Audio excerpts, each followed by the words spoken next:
Hi everyone, welcome back. My name is Michelle and I'm going to be showing you today how we are going to make pumpkin puree.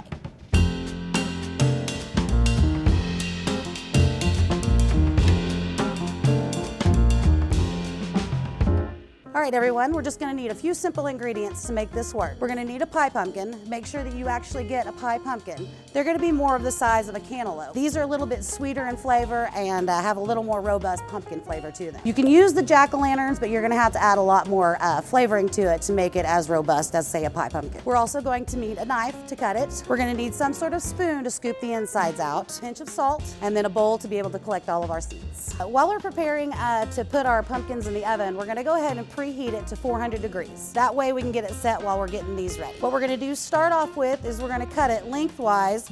You don't want to cut the stem because it can be very hard and sometimes your knife will slip and there's a possibility of cutting yourself. So what we're going to do is we're going to take it and we're going to go right at the edge. We're going to cut all the way down through the half, and then we're going to come back to the other side opposite of where we just started, and we're going to meet the other half of that. It's that simple. To remove the stem and open it up, you'll want to start from the bottom. Generally, that makes it a little easier for us to be able to pop this stem off.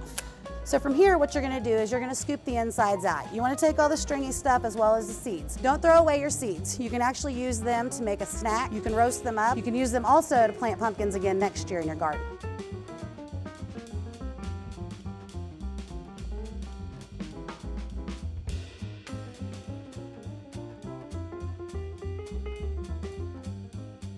All right, now that we've cleaned out the inside of our pumpkins and they're ready to go, don't forget that if you don't get all of the stringiness out of there, it's okay, because what we're gonna do after we're done baking it is puree it. So what I'm gonna do is I'm just gonna take these, little pinch of salt, we're gonna just sprinkle it on top, and then we are going to flip them over to flush side down, and we're gonna actually put this in the oven.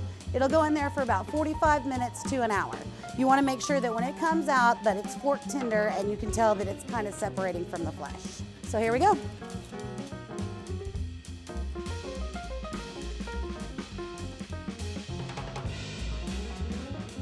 All right, we've removed these from the oven and I've set them aside to make sure that they're gonna be cool enough for me to work with. When they come out of the oven, they're extremely hot. You wanna make sure that they cool off. So at this point, as you can see, we poked our fork into it to make sure that it was pulling away from the flesh. And what we're gonna do is we're gonna turn it over. As you see, it's nice and roasted.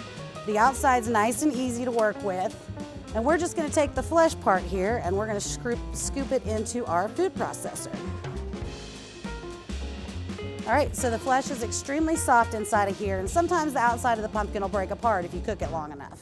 So what I'm gonna do is, besides scooping, if we start realizing that the outer edge is coming off, you can literally just peel it off. All right, now that we've removed all of the flesh from our pumpkins, we're gonna take it and put it in our food processor, and then we are going to process it.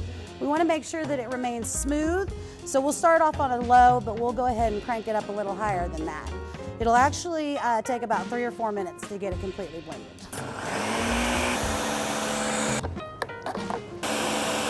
Now that we're done blending, we're gonna take it off of here and we're gonna separate it into separate baggies so we can put it in our freezer.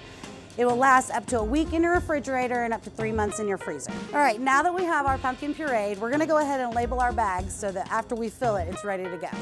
So we're gonna go ahead and put pumpkin puree, and we're gonna put the date on there. Don't forget, you can use this pumpkin puree in any recipe that calls for pumpkin, whether you want some pumpkin cheesecake, pumpkin pie, pumpkin fritters, really pumpkin anything.